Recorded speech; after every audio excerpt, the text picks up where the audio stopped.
Olá pessoal, estamos de volta ao canal Ateliê do Osso. Hoje nós vamos ter um vídeo muito interessante, mas antes de eu apresentar esse vídeo para vocês, meu nome é Marcelo Starling, eu sou médico fisiatra Eu sou Lucas Boechat, médico ortopedista. e hoje nós temos um tema muito interessante, mas para os mais atentos, vocês vão conseguir descobrir algo muito interessante. Nós não vamos dar a dica. Novamente, nós estamos sem o nosso fisioterapeuta oficial, Fernando Dourado. Ele está viajando para comemorações, tá? Então, nós temos um aviso, nós não pretendemos esgotar, em hipótese alguma, as publicações, as informações sobre cada tema. Nós sempre utilizamos publicações científicas para as nossas apresentações e não é recomendado fazer diagnósticos ou tratamentos baseados exclusivamente nessa apresentação. Hoje não vai ter nada de diagnóstico, o nosso tema é um pouco diferente, né? E aí não temos nenhum conflito de interesse, nós não temos nenhum patrocínio para essa apresentação. Então, o que nós vamos falar aqui hoje? Quem vai falar é o Lucas, ele tem um tema que ele é viciado por temas complexos e ele vai falar um pouco sobre economia. Então, hoje o ateliê é Ateliê do Osso voltado à economia. Diga lá, Lucas, o que você trouxe de interessante para a gente? Podia ser o ateliê financeiro, mas nós não vamos falar de dinheiro aqui não, viu, gente? Na verdade, eu vou transpor a chamada lei de Goodhart para a nossa saúde, para a nossa medicina, né? Para a nossa prática médica. Então, o Charles Goodhart é esse economista britânico, nasceu lá na década de 30, pelo que eu sei, ele ainda está vivo, mas ele foi um cara muito influente, ainda é muito influente, mas foi um cara que participou da diretoria do Banco da Inglaterra na década de 70 e 80, e era muito crítico a algumas medidas governamentais para tentar abordar problemas econômicos ali no país, né? E ele criou essa frase, né, esse aforisma, que virou uma lei, hoje em dia chamada de Lei de Goodhart. E o que ele falou que é quando uma medida se torna uma meta, ela deixa de ser uma boa medida. Ele estava falando do governo querendo consertar alguma coisa. Ah, vamos melhorar a educação, tem muita criança tomando bomba, né? O que a gente pode fazer? Parar de dar bomba nas crianças. Agora elas não repetem mais de ano, né? Isso melhora a educação? Não, mas melhora a meta. Então, na economia, isso vive acontecendo. E o que mais me assusta? Na medicina também, né? Então, eu me lembro bem, lá nos primeiros anos de medicina, eu já gostava de estudar um pouco dos sistemas emergenciais, né? Ainda não conhecia o nome dos sistemas complexos e ainda não tinha embrenhado na economia.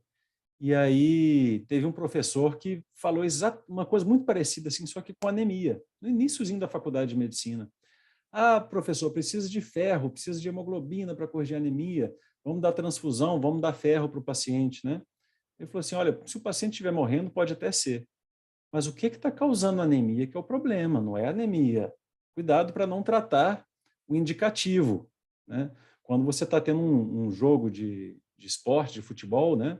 O jogo não está no placar, não. O placar só mostra quanto é que está, quem marcou quantos gols, né? O jogo está acontecendo em campo. Não adianta você falsificar o placar, mudar de 2-0 para 2-2, que não vai ser um empate, tá? Então, pode passar esse slide, por favor? O que isso tem a ver com a medicina, né? Tem a ver com sistemas complexos, eu tanto gosto. Quem gosta desse tema, esse foi o tema que inaugurou o canal do Ateliê do Osso, quando eu ainda, infelizmente, estava sozinho naquela época. Nós temos 3 vídeos em que eu falo um pouco sobre isso aí, sistemas complexos de adaptação à medicina, em que a gente tem uma miríade de fatores ali que se relacionam de maneira muitas vezes imprevisível, que vão trazer um padrão para a gente, né? O padrão é o que importa, né? E não cada um desses fatores de maneira isolada. Isso, como eu citei, é usado numa série de campos do conhecimento, da medicina, da saúde ou não. Pode passar. Então, vamos dar uns exemplozinhos aí, ó. Olha só, isso aí é um exemplo de fratura por osteoporose. Esse paciente aí teve uma fratura do colo do fêmur direito, onde está a letra D ali, ó. A gente sempre vê o raio-x invertido, né? Como se a gente estivesse olhando de frente para o paciente. E o pescocinho ali do fêmur quebrou. Esse paciente vai ter que ser operado para colocar uma prótese, provavelmente, ali. Essa cabeça do fêmur vai morrer, né? Então, a gente quer prevenir essas coisas. O osso vai ficando fraco, ele está ficando velhinho, né? E a gente quer prevenir a osteoporose. Na osteoporose, acontece uma queda da densidade mineral do osso, certo? Isso é a osteoporose, né? Quando ela basta um certo nível, que a gente pode calcular através de exames de densitometria óssea, em especial.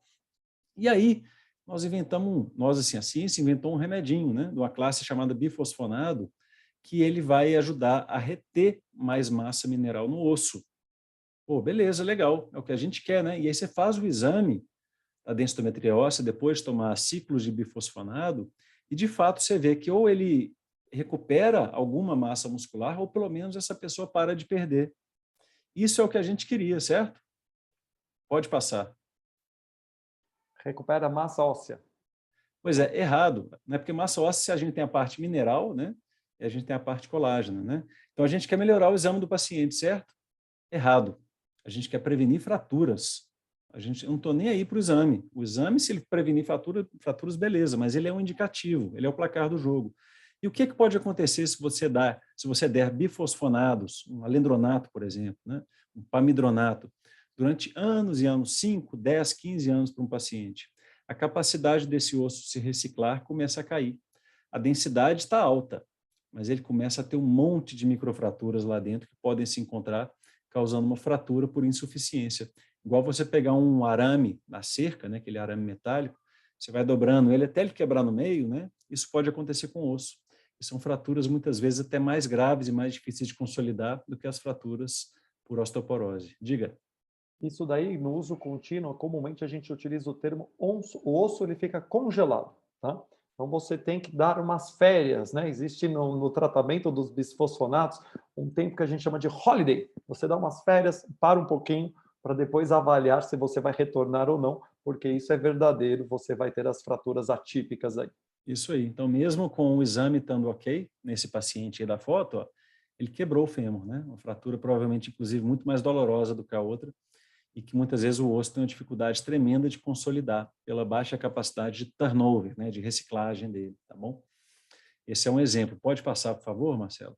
E um outro exemplo aqui da lei de Goodhart é que o cara quer ficar forte, né? Nós tivemos um vídeo recentemente sobre musculação e outro sobre CrossFit.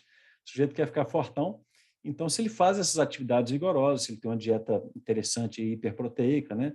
Se ele vive em ambientes competitivos e, dentre outras coisas, né, sol, vitamina D, ele vai ter um aumento da testosterona, que é o hormônio que traduz esses estímulos e é o grande hormônio do ganho de massa muscular. Né? Não atua sozinho, mas está lá. E olha que coisa, então eu tenho que melhorar minha testosterona se eu quiser ser forte. Né? E aí o cara começa a usar testosterona exógena, começa a usar adesivos, começa a injetar testosterona, né? E o que pode acontecer quando Goodhart atua sobre ele, né? O cara começa a criar mamas. Ele queria ser um homem fortão, agora ele está com mamas masculinas, com ginecomastia, né? Então a gente pode explicar isso em outro vídeo, quais são os mecanismos endocrinológicos por trás da ginecomastia no uso de testosterona, né? Mas é mais um exemplo da lei de Goodhart, em que você tenta tratar a medida, o índice de testosterona, e você tem um resultado oposto do desejado. Aquela medida deixa de ser uma boa medida. É claro que nem todos os casos são assim, mas isso é um alerta. E isso, gente, é muito mais, não a ginecomastia, né, mas esse tipo de conduta e resultado é muito mais comum na medicina do que a gente imagina. Pode passar, por favor? Então, qual que é a moral da história? Esse slide está lá naqueles primeiros vídeos, né?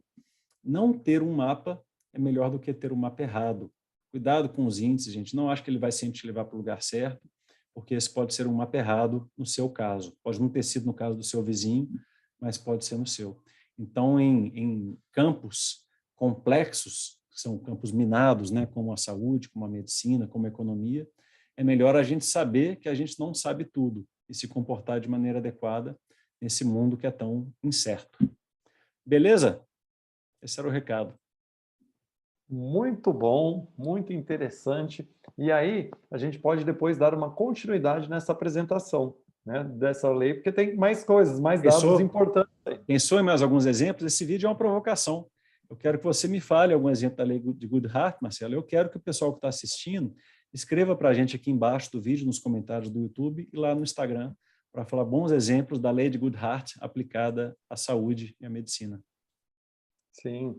E isso, né, ô Lucas, pensando, né, até muitos estudos têm desfechos que a gente pode até aplicar a lei de Goodhart, né? Sim. Eles estão avaliando um desfecho, acham outros, né? E aquele desfecho, às vezes, não é o mais importante. Eu adorei a ideia da osteoporose, porque o melhor remédio para a osteoporose, como eu falo em outros momentos, é tratar o músculo, que o que faz você cair, fraturar é a queda, e o que faz você cair é a falta de força muscular. E é talvez a melhor maneira de manter uma demanda em cima do osso, para que aquela reciclagem possa acontecer de maneira eficiente ao longo da vida, sejam atividades físicas, especialmente as vigorosas, que te dão músculo, né? Beleza, acho que assim encerramos esse breve vídeo. Acho que o Marcelo travou. Vou aproveitar para despedir de vocês aí. Se gostaram, compartilhem, dê um joinha aí, passa para os amigos, assinem nosso canal, que tem sempre muita coisa interessante. Marcelo voltou, estava travado. Quer dar um tchau aí, Marcelo? Valeu, pessoal. Até o próximo canal. Semana nós vamos fazer o Ateliê Responde. Já tem muitas perguntas que estão sendo encaminhadas para a gente. Nós vamos começar a responder elas individualmente. Valeu, tchau.